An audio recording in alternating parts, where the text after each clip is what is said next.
Hello everyone, welcome to our channel. Jaganmohan Reddy గారు రానున్న 2028లో పాదయాత్ర చేయబోతున్నట్టు మనందరికీ తెలిసిందే. అయితే ఇప్పుడు విజయసాయి రెడ్డి గారు కూడా చేయబోతున్నట్టు కూడా తెలుస్తోంది.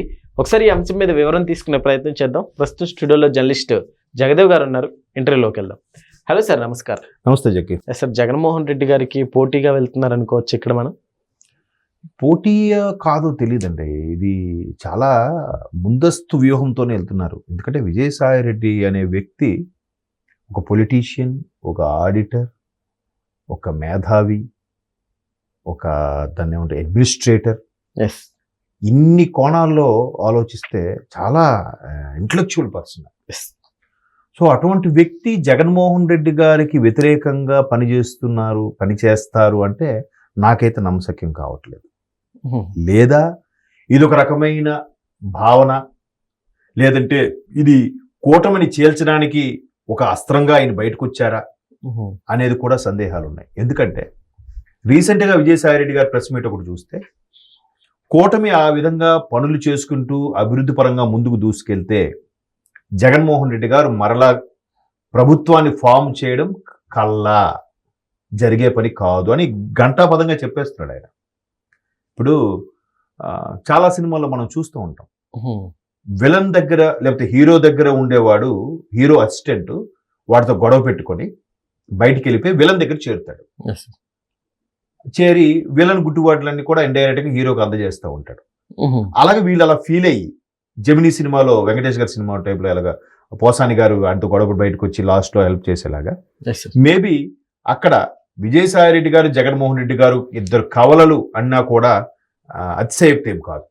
అటువంటి పరిస్థితుల్లో విజయసాయి రెడ్డి గారు బయటకు వచ్చేయడం, పార్టీ సభ్యత్వానికి రాజీనామా, రాజ్యసభ సభ్యత్వానికి రాజీనామా చేసేసి జగన్మోహన్ రెడ్డి గారు చుట్టూ ఉండే కోటరీ ఇలా ఉంది, ఇలాగ కోటరీ మార్చకపోతే నాకు చాలా అవమానాలు ఎదురయ్యాయి, ఆ కోటరీ నన్ను ఒక వెన్నుపోటుదాడుగా చిత్రీకరించింది, నన్ను దూరం పెట్టింది అని రకరకాల విమర్శలు చేయడం.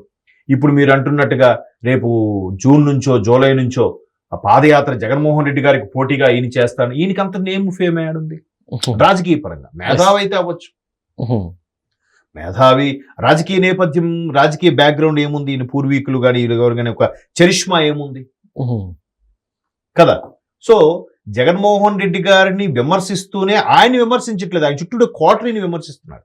ఆయన మంచోడే, ఆయన పద్ధతి అయినోడే, ఆయన ఉత్తముడే, ఆయన చుట్టూ ఉండే కోటరీ మంచిది కాదు అన్నట్టుగానే చెప్తున్నాడు. సో ఈయన బయటకు వచ్చి ఆయన ప్రెస్ మీట్ లో కూడా ఏం చెప్పాడు, కూటమిని చీల్చితేనే జగన్మోహన్ రెడ్డి గారికి మనుగడ ఉంటుంది, లేకపోతే మనుగడ కష్టం అన్నాడు.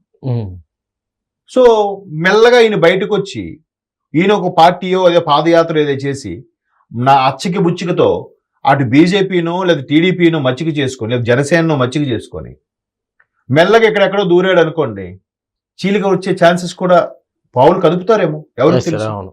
ఎందుకంటే ఆయన పార్టీ సభ్యత్వానికి, రాజ్యసభ సభ్యత్వానికి రాజీనామా చేసిన రోజు ఒక స్టేట్మెంట్ ఇచ్చాడు ఆయన.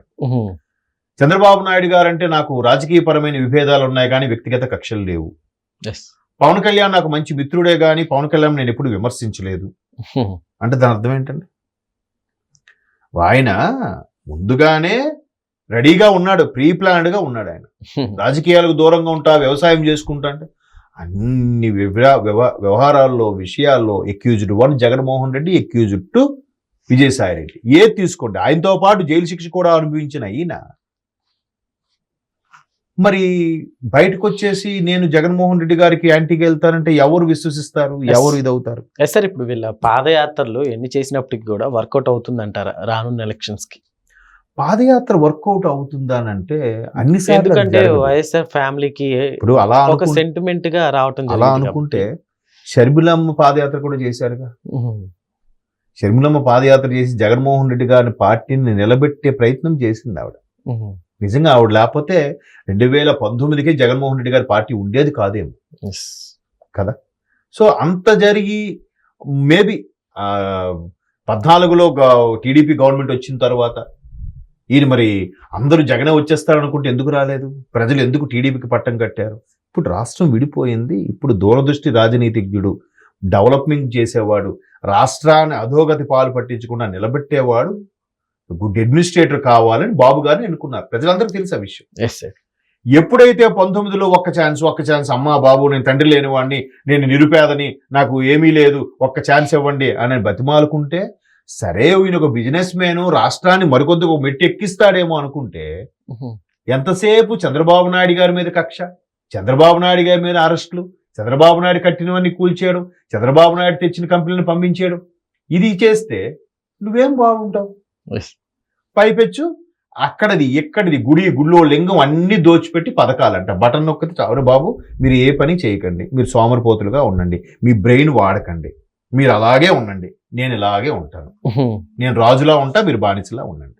అదే కాన్సెప్ట్.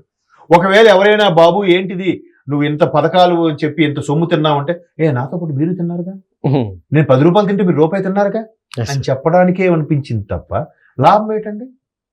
పోనీ గవర్నమెంట్ స్కూల్లో చదివిన వాళ్ళకి ఇవ్వండి, అమ్మఒడి అందరికి ఇచ్చే ఉద్దేశం ఏంటండి? అంటే ఓటుకి నోటు. అదే కాన్సెప్ట్. సో ఇంత జరిగితే ఇన్ని వ్యవహారాలు అన్నిటి కీలకంగా ఉన్న విజయసాయి రెడ్డి గారు ఎందుకు బయటకు వచ్చేసారు? అది కూడా గవర్నమెంట్ పోయిన తర్వాత. ఎప్పుడు నెంబర్ 2 గా విజయసాయి రెడ్డి గారి పేరు కాకుండా సజ్జల గారి పేరు ఎందుకు వినిపిస్తుంది? సజ్జల గారు సీన్లోకి వచ్చిన తర్వాతనే భూత పురాణాలు ఎక్కువయ్యాయి. ప్రతి ఒక్క మాజీ మంత్రి, ప్రతి ఒక్క ఎమ్మెల్యే ఎంత దారుణంగా తిట్టారండి. అమ్మ, ఆలి, అయ్యా అని తేడా లేకుండా అన్ని విమర్శలు చేసేవారుగా, నోటుకు వచ్చినట్టు మాట్లాడారుగా. వాళ్ళందరూ ఏమయ్యారండి? ఇప్పుడు ఒక్కొక్కరుగా తెరమరుగవుతున్నారు. ఈ విషయం ఎప్పుడో ఫస్ట్ బయటకు వచ్చి చెప్పింది రాజానగర్ ఎమ్మెల్యే రాజా గారు చెప్పారు, మాజీ ఎమ్మెల్యే.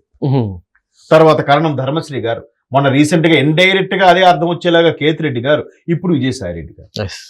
విజయసాయి రెడ్డి గారు అదే అంటున్నారు కదా, మీరు కూటమిని అంటే ఇండైరెక్ట్ హింట్ ఇస్తున్నాడు, నేను బయటకు వచ్చి పార్టీ పెట్టి కూటమిని చీల్చుతానని నేను హింట్ ఇస్తున్నాడా?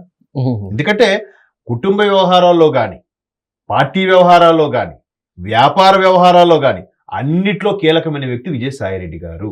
అటువంటి వ్యక్తి పార్టీని వేయడం ఏంటి, కుటుంబాన్ని వదిలేసి బయటకు వచ్చేయడం ఏంటండి? వైఎస్ఆర్ కుటుంబాన్ని వదిలేసి. సో ఇక్కడ మనకి అర్థమైనది ఏంటంటే, షర్మిలమ్మ గారు మొన్న విజయమ్మ గారు ఒక లేఖ రిలీజ్ చేసినప్పుడు కానీ, షర్మిలమ్మ గారికి అదే పవర్ ప్లాంట్ సంబంధించి ఇష్యూ వచ్చినప్పుడు కానీ, సరస్వతి పవర్స్ సంబంధించి వచ్చినప్పుడు కూడా క్లియర్ గా ఆవిడేం చెప్పారు, ఆ రోజు నాన్న హయాంలో ఇవన్నీ సర్దుబాటు చేసుకున్నప్పుడు కూడా వైవి సుబ్బారెడ్డి గారు, విజయసాయి రెడ్డి గారు ఇద్దరు ఉన్నారట. అంటే కుటుంబ వ్యవహారాల్లో కూడా ఎంత కీలకమైన వ్యక్తి విజయసాయి రెడ్డి గారు. అటువంటి వ్యక్తి బయటకు వచ్చేసి ఇది మొత్తం జరిగింది కుంభకోణం అంతా రాజకేశిరెడ్డి, అంతా వాళ్ళ హయాంలో జరిగింది, నాకేమీ తెలీదు, నా ఇంట్లోనే మాట్లాడుకున్నారు కానీ నాకు సంబంధం లేదు అని అంటే జనాలంతా విరిపప్పలా. బట్ తెర వెనక ఏదో భారీగా గూడు పుటాని జరగబోతోంది, భారీగా ఏవో జరగబోతున్నాయి. ఎందుకంటే సామాన్యులకు అర్థం కావు, వాళ్ళంత మేధావులు. ఏముందండి, మనిషి నాడు ఎక్కడో తెగుతాడుగా, 5 కోట్ల 10 కోట్ల 100 కోట్లు ఇస్తాం, అయిపోయింది. అంత నందిని పందిని నంది చేస్తారు, మసి పూసి మారేడుగా చేసేస్తారు.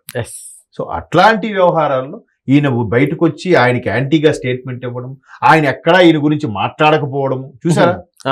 జగన్మోహన్ రెడ్డి గారు ప్రెస్ మీట్ పెట్టినా నేను ఇంకొక సంవత్సరం తర్వాత పాదయాత్ర స్టార్ట్ చేస్తానని చెప్పడం, విజయసాయి రెడ్డి గారి గురించి ఎక్కడ స్టేట్మెంట్ ఇవ్వకపోవడం, ఎంతసేపు మరలా చంద్రబాబు నాయుడిని తిట్టడమే జగన్మోహన్ రెడ్డి గారు, ఎంతసేపు మరలా పవన్ కళ్యాణ్ గారిని తిట్టడమే, లేదా లోకేష్ బాబు గారిని ఆడిపోసుకోవడమే తప్ప విజయసాయి రెడ్డి గారు వెళ్ళిపోయారు వాడి గురించి ఎందుకు మాట్లాడరు?